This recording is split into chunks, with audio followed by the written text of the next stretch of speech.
20 हा मी त्याचा सर्वे केला असता प्रमुख विजन आमचं असणार आहे तिथल्या प्राथमिक गरजा पूर्ण झालेल्या नाहीत. सांगायला गेलं तर बऱ्याच ठिकाणी गटारी नाही, बऱ्याच ठिकाणी रस्ते नाही, बऱ्याच ठिकाणी ड्रेनेज लाईन पडलेली नाही, पिण्याची पाईपलाईन पडलेली नाही.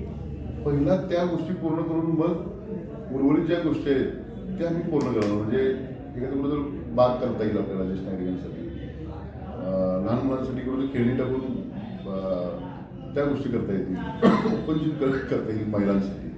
अशा बऱ्याचशाच कन्सेप्ट आमच्याकडे आहेत. आणि मूळ जो माझा 75 प्रभाग क्रमांक होता त्यामध्ये मी बऱ्यापैकी या सगळ्या गोष्टी पूर्ण केलेल्या आहेत, मूलभूत गरजा पूर्ण केलेल्या आहेत.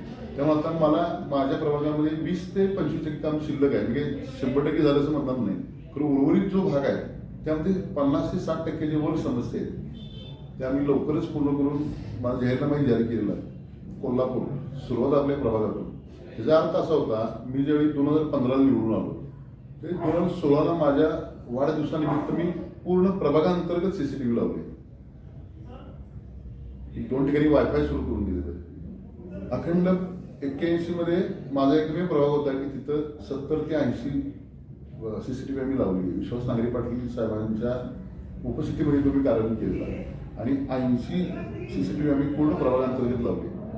ह्यासाठीच मी म्हणजे स्मार्ट सिटी कोल्हापूर सुरुवातीतल्या प्रभागातून हे जे माझं वाक्य आहे, पूर्ण 20 प्रभाग हा CCTVने कव्हर असेल थोड्याच दिवसात.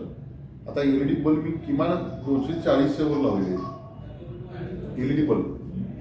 त्यानंतर स्मार्ट म्हणजे काय की स्वच्छता वेळेवर पाहिजे. एखाद्या प्रभागात आल्यानंतर वातावरण असं आल्यानंतर समाधान वाटलं पाहिजे, एवढा विषय.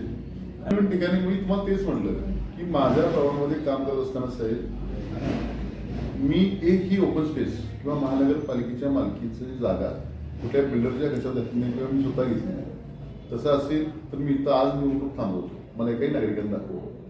जे काय ओपन स्पेस असतात ते महिलांसाठी, लहान मुलांसाठी, ज्येष्ठ नागरिकांसाठी, जी घरात राहणारी जी व्यक्ती आहेत, रिटायरमेंट झालेली लोक आहेत, यांच्यासाठी ते ओपन स्पेस असतात. आणि आपण प्रत्येक ओपन स्पेसमध्ये वेगवेगळ्या नियोजन हे करून जास्त भाडं होते. मग आमची एक टीम आहे 10-20 लोकांची. आमच्या टीममध्ये असं ठरलं की दरवर्षी आपण जे सोशल वर्क करतो त्यापेक्षा एक सोशल वर्क असं करूया की ते कायमस्वरूपी लोकांना त्याचा फायदा होईल.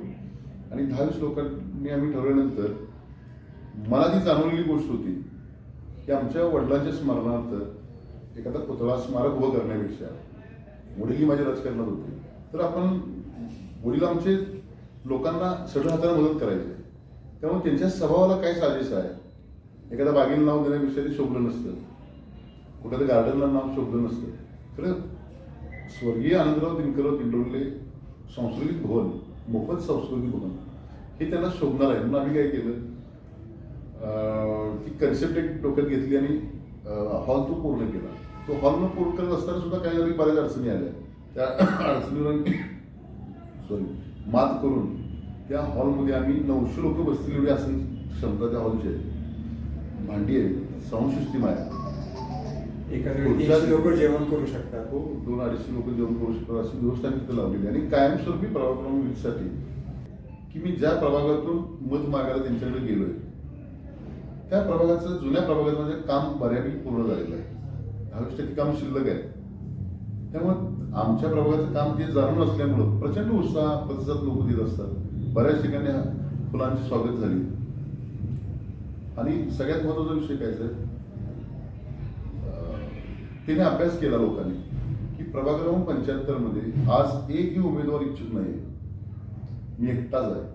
अखंड सत्ताधारी पक्ष असू दे किंवा विरोधी पक्ष असू दे, यांना उमेदवार मिळाले नाहीत माझ्या वॉर्डामध्ये. मी जे निवडून आलो ते 9 उमेदवार होतो आम्ही, मी 9वा होतो. आणि उर्वरित जे होते 8 त्यापैकी कोणी इच्छुक नाही. कारण आमच्या कामाची पद्धत आम्ही त्यांच्याबरोबर ठेवलेली संबंध म्हणजे विरोधी उमेदवारांच्या बरोबर. आम्ही आपला किंवा विरोधी असं कधीच म्हणलं नाही. प्रत्येकाची आम्ही कामं करत गेलो लोकांची. त्यामुळं त्याचा बेनिफिट मला आत्ता झाला की मी आपटेनगरामध्ये एकटाच इच्छुक आहे.